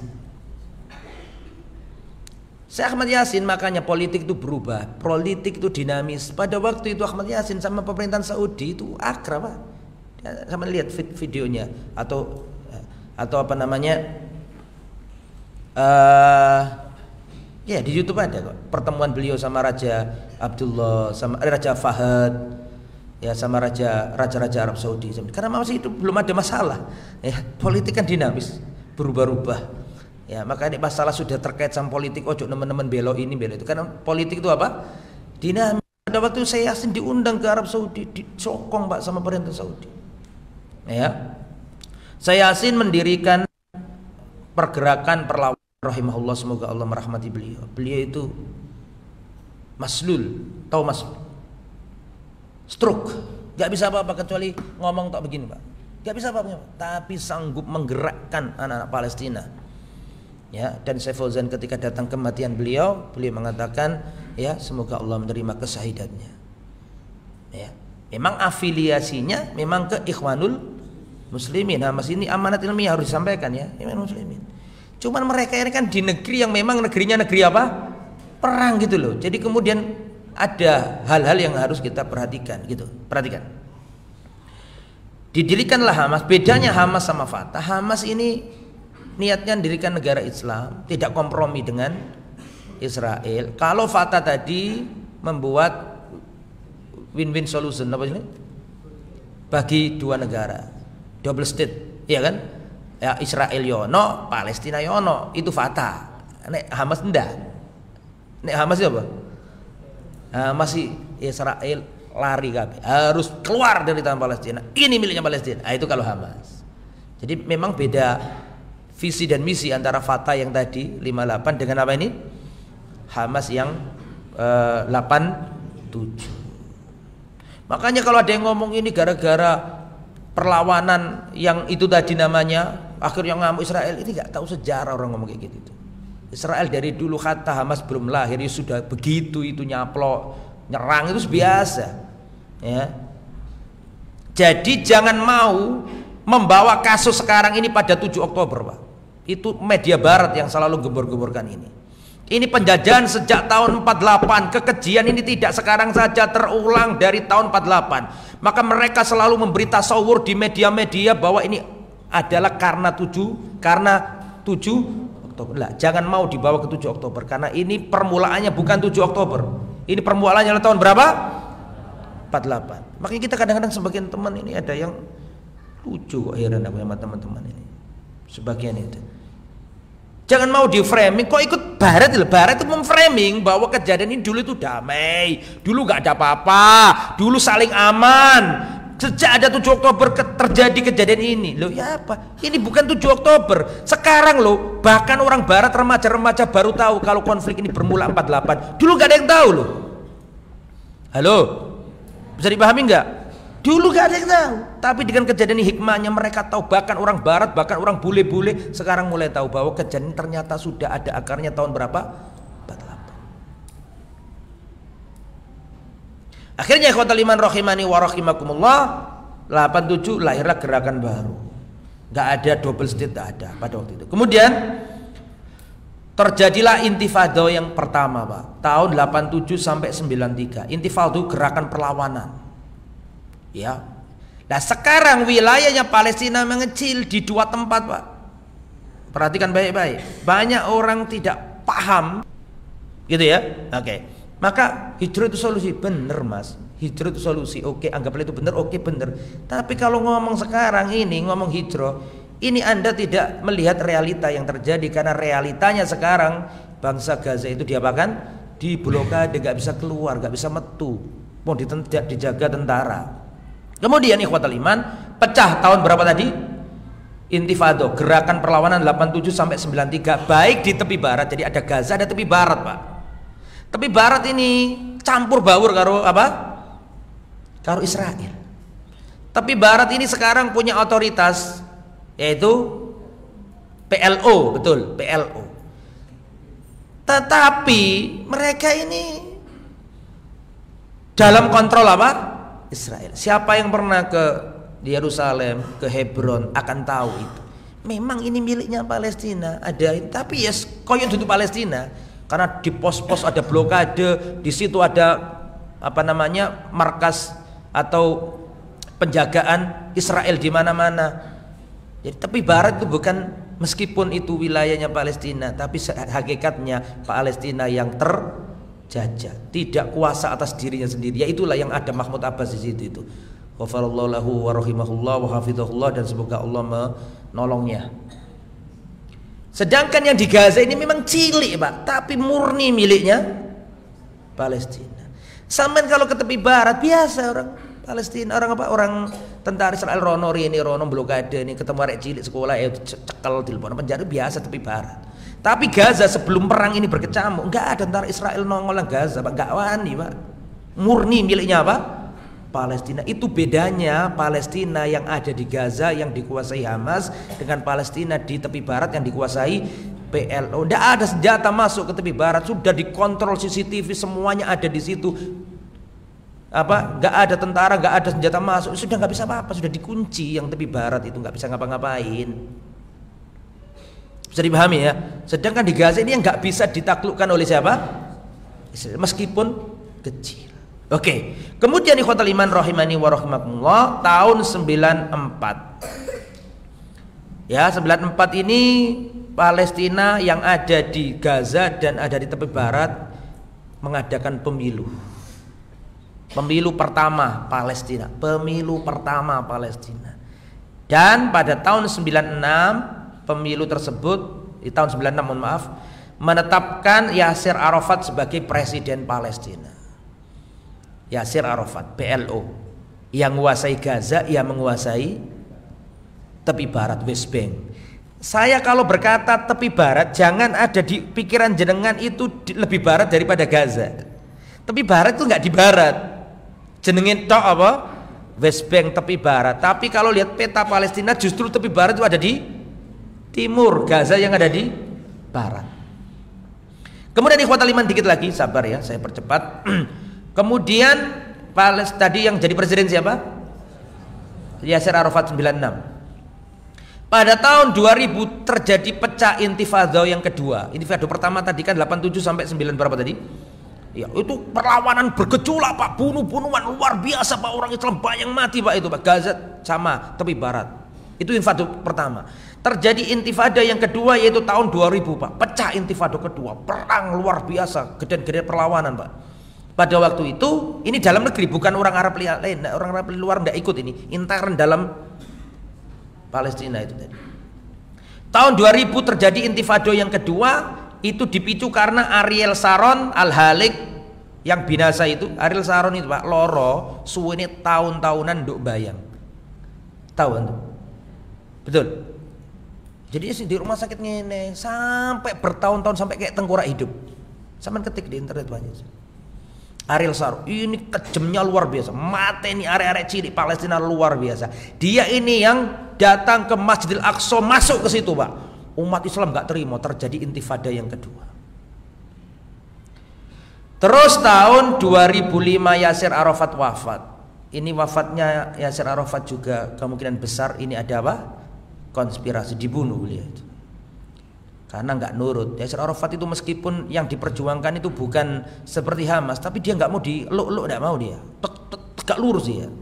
Lah diganti sama Mahmud Abbas. Mahmud Abbas lunak banget. Seperti yang saya katakan tadi. Pada tahun 2006 diganti Mahmud Abbas. Terus terjadi pemilu Pak. Pemilu di Gaza dan pemilu di tepi barat. 2000 apa tadi? 6. Menang telak Hamas. Fatah kalah. Menang telak siapa tadi? Hamas. Tahun berapa? 2006. Hamas meraih 74 kursi. Sedangkan Fatah mendapat 45 kursi. Ini baik Gaza maupun tepi barat. Jadi sampai jangan punya pikiran orang yang ada di Gaza bisa ke tepi barat loh Pak. Ini memang satu negara, tapi antara Gaza dengan tepi barat ini di antaranya itu ada wilayah yang dikuasai oleh Israel. Dan mereka nggak punya pesawat terbang, nggak punya apa. Jadi hakikatnya nih terpisah. Sedih pokoknya kalau lihat sana itu. Akhirnya apa yang terjadi ikhwatal iman, rahimani wa rahimakumullah. Yang menang Hamas Pak. Lah tadi kan saya katakan yang berhasil dikontrol Israel yang tepi barat apa yang Gaza? Saya mau tanya dulu. Hah? Jadi tetap itu wilayahnya Palestina, tapi dalam kontrol, dalam pantauan Israel yang tepi barat apa yang Gaza? Yang tepi barat toh. Karena melihat lo Israel, oh bahaya, yang menang kok yang enggak, yang Mahmud Abbas. Mahmud Abbas masih lunak kan gitu kan. Yang menang kok malah rivalnya enggak terima Pak. Langsung akhirnya tentara Israel masuk ke apartemen, ke parlemen apa? Palestina yang ada di mana?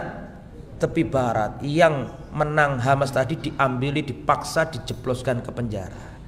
Pinginnya Israel tepi barat masih dikuasai faksi yang lunak dengan Israel, yaitu faksi apa tadi? Fatah. Sampai sekarang masih Fatah karena terus menang loh padahal, tapi diapakan? Dikudeta. Adapun Gaza tetap gak bisa diapakan? Taklukkan. Jadi secara de facto yang Gaza ini masih dikuasai apa? Hamas. Bisa dipahami urutannya begitu. Sehingga terjadi tiap tahun kalau tepi barat itu Israel mungkin mereka sudah dikunci, gak ada senjata masuk, CCTV di mana-mana, pemblokadan di mana-mana, terus ada tembok. Saman kalau pernah ke sana sedih Pak, karena di sana itu ada tembok apartheid. Tahu tembok apartheid? Apartheid itu kan istilah seperti yang dulu terjadi di Afrika Selatan toh, yang ditumbangkan oleh Nelson Mandela. Lah itu di Palestina itu ada. Jadi kita kalau naik bus pesawat itu ini dinding itu panjang Pak. Ini memisahkan banyak anak gak ketemu bapaknya berpuluhan tahun gara-gara tembok ini. Yang sini gak bisa sini, yang sini gak bisa sini. Tembok apartheid. Ya. Akhirnya apa yang terjadi ikhwatal iman? Tepi barat itu meskipun itu wilayah Palestina, tapi hakikatnya dalam kontrol apa? Lah yang Gaza ini yang tidak bisa dikuasai, yang selalu digegilo, ngerti digegilo dah, dicubuki tanai, cek marah gitu. Dan memang pertemuan yang lalu juga sudah saya sampaikan, sampaian kalau lihat peta, memang kebetulan posisinya Gaza itu Pak, di tempat proyek nasionalnya Israel untuk membuat terusan Ben Gurion. Ben Gurion dah. Opo iku Ustaz? Saman kalau lihat peta apa namanya Laut Merah, coba tak carikan dulu ya, sabaro ya, ojo Melayu.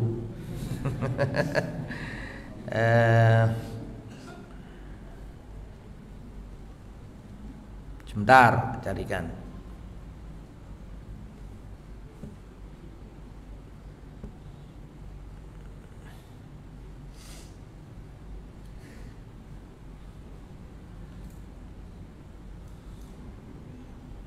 Dikit lagi, kurang berapa menit lagi kita akan selesaikan, sabar.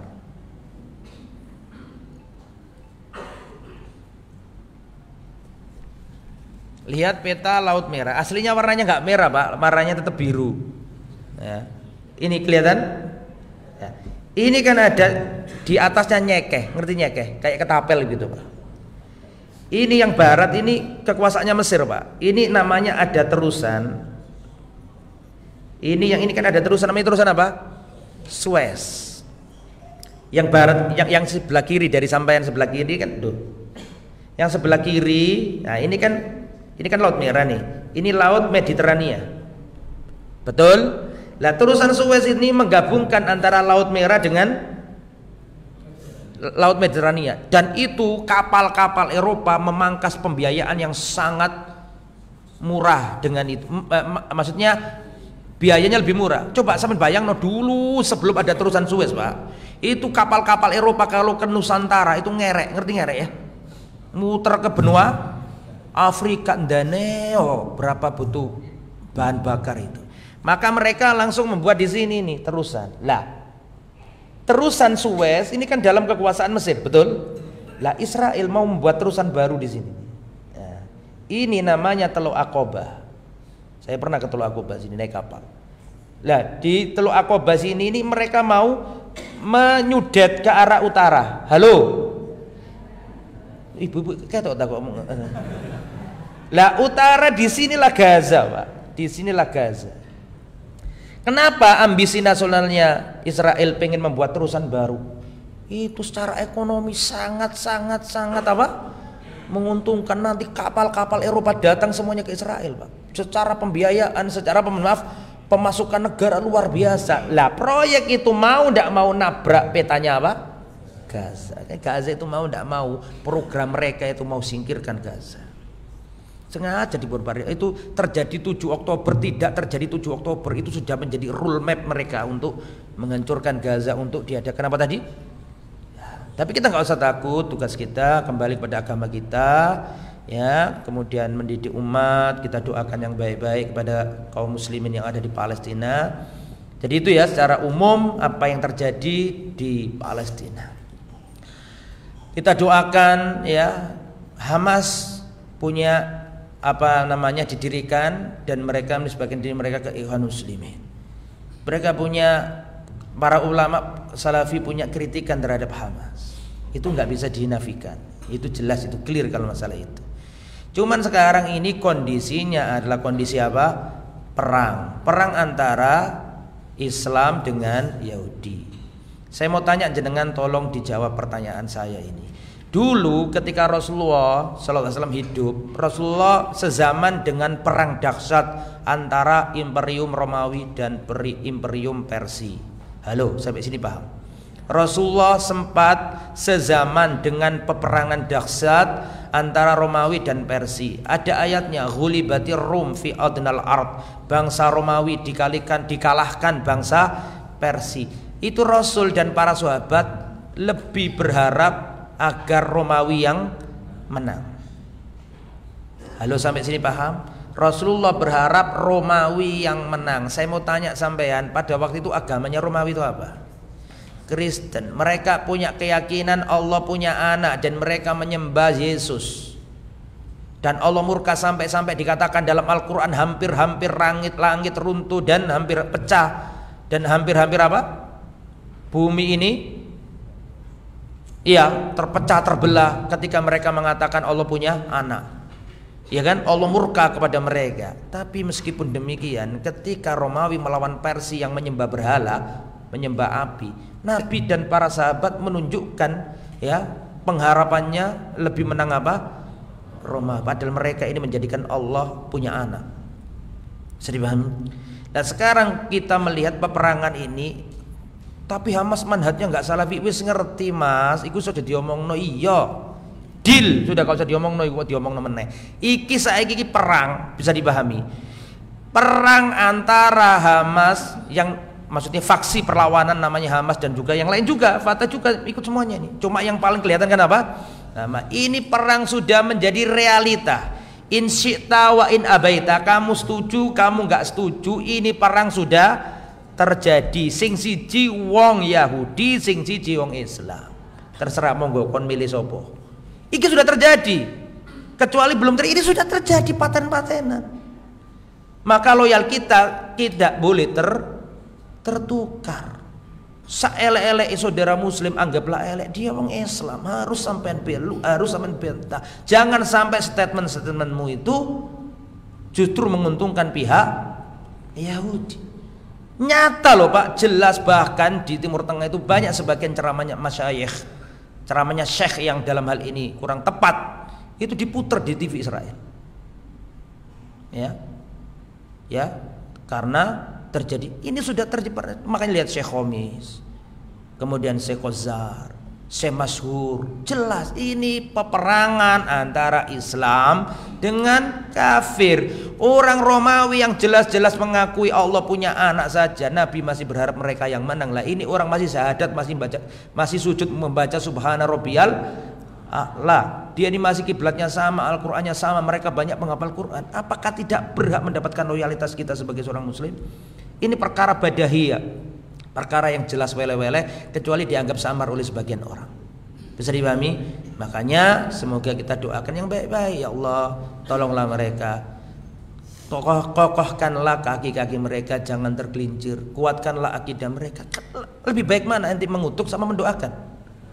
Doakan sing api-api, akar akidahnya benar, tidak tertipu oleh Syiah. Doakan sing api-api, wong Islam kok. Jelas-jelas ini sudah nyata. Ya.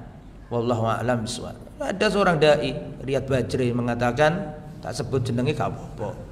Ngomong ini buatannya Yahudi. Yahudi kok enggak kon ndi Mas?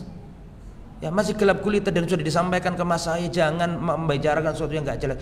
Bahkan anggaplah iya apa gak wallahu alam, tapi sudah real nyata sekarang nih perang terjadi. Itu loh pembahasannya sekarang, real terjadi. Ada ahkamul syuru', ada ahkamul wuku'. Sebelum kejadian silakan kritik Hamas, kesalahannya ini kesalahan, silakan, belum kejadian. Tapi sekarang ini kondisinya apa? Perang sudah terjadi, wong Islam melawan wong kafir. Maka jangan salah meletakkan walak wal barokmu. Saya nggak tahu kalau masalah ini dibuat khilaf itu. Saya heran, itu gak ada khilaf seharusnya. Karena orang Islam ketemu orang kafir gak ada khilaf, gak ada pendapat A, gak ada pendapat B. Karena umat Islam harus berada di barisan apa? Bahkan Ustaz Yazid sudah ngomong, betul apa enggak? Bahkan perang salib pun dulu itu jangan dikira terus kabeh salafi, mungkin durung ono salafi kayak sampean-sampean iki. Nah, di sana masih ada campur Asy'ariyah. Ya memang perang kalau softnya itu soft Islam sama softnya apa? Salib, mau tidak mau berperang dengan kaum muslimin dengan berbagai macamnya. Al-Albani sudah ngomong, ya jangan dikira kemudian dulu orang yang tentara ikut salib kemudian orang yang harus paham semuanya. Ada orang yang tidak paham. Sama ngerti Al-Ma'mun, ngerti Al-Ma'mun enggak? Yang nyekso Imam Ahmad, punya pikiran khulqul Quran, Al-Quran makhluk, Mu'tazilah, terpengaruh Mu'tazilah. Kesalahannya bukan masalah yang sepele, masalahnya besar. Al-Ma'mun ini menganggap bahwa Al-Quran adalah makhluk. Kesalahan kecil apa besar? Besar. Tapi ketika beliau memaklumatkan jihad fisabilillah, apa? Lapong ngurusi wong Mu'tazilah. Enggak. Para ulama mencetuskan apa? Tetap harus apa? Perang. Kalau sudah softnya antara kafir dengan apa? Muslim. Dan saya rasa yang disampaikan Ustaz Yazid sangat jelas sekali. Ya. Bahkan beliau menyebut kata-kata apa? Asy'ari dan apa? Maturidi kalau sama lihat itu. Begitu juga dengan Ustaz Hakim dan seterusnya. Jadi begitu ya, dan sebenarnya itu tanpa apa yang disampaikan Ustaz Hakim dan Ustaz Yahid sebenarnya sudah disampaikan sama Mas Sahi. Cuma nggak tahu ini orang desa ya. Wallahu a'lam bishawab. Kita doakan yang baik-baik, kita tolong ya dengan finansial kita, dengan doa, dengan bantuan yang bisa menolong saudara kita. Semoga apa yang disampaikan bermanfaat. Mohon maaf atas segala kekurangan dan kekilafan. Kita tutup dengan bacaan kafaratul majlis. Subhanakallahumma bihamdika asyhadu an la ilaha illa anta astaghfiruka wa atubu ilaik. Assalamualaikum warahmatullahi wabarakatuh.